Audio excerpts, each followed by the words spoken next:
अध्यक्ष महोदय, अध्यक्ष महोदय, अतिशय महत्वाचं बिल, सर्व धर्माच्या संरक्षणाच्या हिताच्या निमित्ताने जे बिल आदरणीय राज्याचे मुख्यमंत्री देवेंद्र फडणवीस साहेब आणि सरकारने जे आपल्या समोर या ठिकाणी या सभागृहामध्ये उपस्थित केलेलं आहे, मी आदरणीय मुख्यमंत्री साहेबांचं अतिशय हुशार आणि मुत्सद्दी मुख्यमंत्री या राज्याला भेटलेत. मी त्यांचं मनापासून या बिलाच्या निमित्ताने कौतुक करतो. खरा महाराष्ट्र काय आहे, काय परिस्थिती आपल्या लोकशाहीची. अध्यक्ष महोदय, मी अतिशय जाणीवपूर्वक सांगतो, ज्या विधानसभा क्षेत्रातून मी निवडून आलोय ते खरं क्रांतीचा सूर्य तिथं जन्माला आला. छत्रपती शिवाजी महाराजांचा जन्म शिवनेरी किल्ल्यावर झाला, त्या मतदारसंघातून मी येतो. अध्यक्ष महोदय, त्यावेळेला या भारताला खरं तर सोन्याची चिडिया म्हटलं जायचं. संपूर्ण ब्रिटिशांपासून तर जगाचं लक्ष भारत होतं. भारताचं सुंदर अशा पद्धतीचं कल्चर किंवा या संपूर्ण भारताच्या संस्काराचे गोडवे अख्ख्या जगामध्ये गायले जायचे. हल्ला झाला अफगाणिस्तानकडून आपल्याकडे, देवगिरीचं राज्य आपलं गेलं आणि तदनंतर तलवारीच्या बळावर मात्र धर्माच्या भाषा होऊ लागल्या. त्याच्या अगोदर धर्माच्या भाषा नव्हत्या या संपूर्ण भारतभरामध्ये, परंतु ज्या लोकांनी आपल्या स्वतःच्या तलवारीच्या बळावर या ठिकाणी येऊन या भारताला गालबोट लावायचं काम केलं, त्या लोकांनी जातीय तणाव निर्माण केला. तो इतिहास होता, मला इतिहासाबद्दल आता बोलायचं नाही.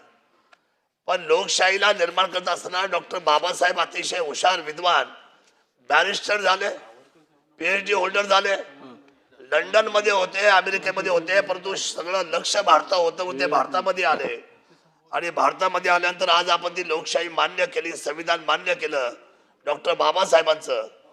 मला अध्यक्ष म्हणून सांगावं लागेल, ख्रिश्चन तुम्ही कुठल्या जाती धर्मा बोलत नाही, पण बघा कसं चाललंय आपल्या सर्वांचं, आपल्या डोळ्यासमोर आहे.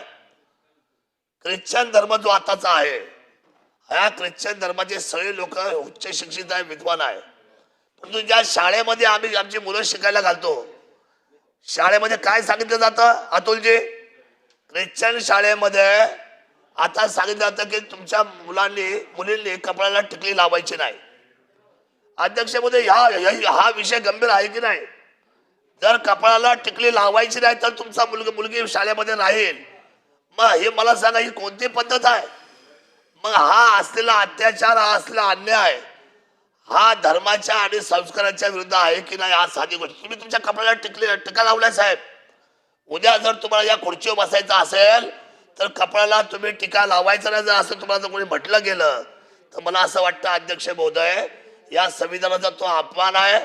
आणि म्हणून ख्रिश्चन वर्गामध्ये शाळेमध्ये जे काही लोक ऍडमिशन करतात त्या बाबतीतली गंभीर नोंद या कायदा घेईल, असं मला या कायद्याच्या निमित्ताने आज सांगावं असं वाटतं. दुसरी गोष्ट, आदिवासी भागामध्ये, इथं मंत्री बसले आदिवासी आमचे, आदिवासी भागामध्ये मी स्वतः या गोष्टीला अनेक वेळेला पोलीस स्टेशनला गेलोय. त्या आदिवासी बांधवांना, गरिबांना पकडून ती लोक, ख्रिश्चन समाज म्हणतो की तुम्ही कन्वर्ट व्हा, तुमचं शिक्षण आम्ही करतो, तुमच्या मुलांच्या बाबतीमध्ये आम्ही त्या ठिकाणी सगळ्या उपाययोजना करतो, तुमचा पालकत्व आम्ही घेतो, तुम्हाला रोजगार आम्ही देतो. या एका गोष्टीमुळे हा संपूर्ण धर्माच्या बाबतीतला जे वेळ काही लोकांना लागलंय, आणि हे टोळी आहे, माझ्या अगोदर जे बोलले आहे ती गोष्ट खरी आहे, ही टोळी आहे. सगळीच लोक अशी आहे अशातला भाग नाही, पण अशा लोकांना जरब ठेवण्यासाठी हा कायदा अतिशय गरजेचा आहे असं मला सांगावं वाटतं. साहेब, 2-3 मुद्दे मी जास्त बोलत नाही, मी हा विश्वास बोलतोय, मी बिलाव बोलतोय, बिल सोडून बोलत नाही आणि 5 मिनिटाच्या आत संपवतोय. अध्यक्ष महोदय, आताची सध्याची लागलेली कीड जी आहे ते मी सांगतोय, केवळ हिंदू मुस्लिम बोलण्याची भूमिका नाही, परंतु सगळ्या बाजूने ज्या काही टोळ्या उभ्या राहिल्या त्या महाराष्ट्रामध्ये, या देशामध्ये, आपल्याला या कायद्याद्वारे आपल्याला साफ करावं लागतील.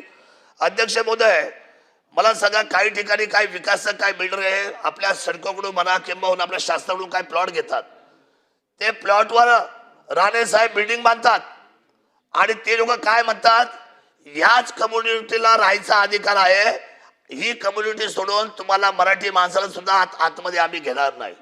अध्यक्ष महोदय, हे काय आहे? याचा अर्थ असा आहे की या सगळी लोक सुद्धा जातीवादच करतात असं आमचं ठाम मत आहे. साहेब, सर्व जाती धर्माचे लोक राहायला पाहिजे त्या बिल्डिंग मध्ये. तो पैसा देतो, जो तुमच्या फ्लॅटचे पैसे देतो, तुमच्या समजा सोसायटीचे पैसे देतो, बिल्डिंगचे पैसे देतो, त्या सर्व जाती धर्माच्या कम्युनिटीला राहायचा अधिकार या संपूर्ण असलेल्या संविधानाच्या निमित्ताने मिळाला पाहिजे. हे बिल त्याच्यासाठी आहे, याचा गांभीर्य विचार व्हायला पाहिजे. अध्यक्ष महोदय झालंय 2 विषय.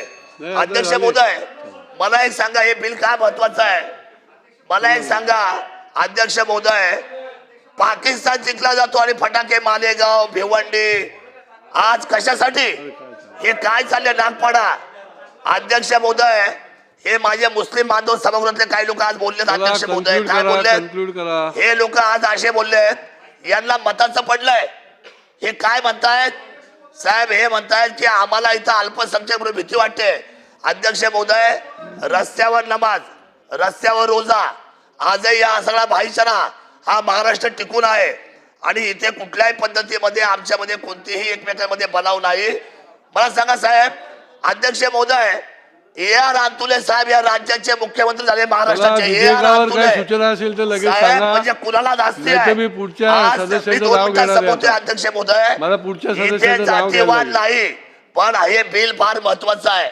ज्या लोकांच्या डोक्यात जातीवाद आहे त्यांनी ही गोष्ट समजून घेतली पाहिजे. आणि अध्यक्ष महोदय अध्यक्ष महोदय संपवतोय मी. अध्यक्ष महोदय 1 मिनिटात अध्यक्ष महोदय 1 मिनिटात संपवतोय. धन्यवाद अध्यक्ष महोदय. अध्यक्ष महोदय मी आज महाराष्ट्र धर्म स्वातंत्र्य अधिनियम 2026 या विधेयकाच्या समर्थनात बोलण्यासाठी या ठिकाणी उभा आहे. अध्यक्ष महोदय राजेश भाऊ सर्वप्रथम मी अध्यक्ष महोदय चला मुद्दा सांगा पटकन. काय म्हटलंय अध्यक्ष महोदय सभागृहामध्ये आम्ही काय तोंड दाखवायचं. तुम्ही या एका विधानसभेच्या असलेल्या सदस्यावर तुम्ही कारवाई करा.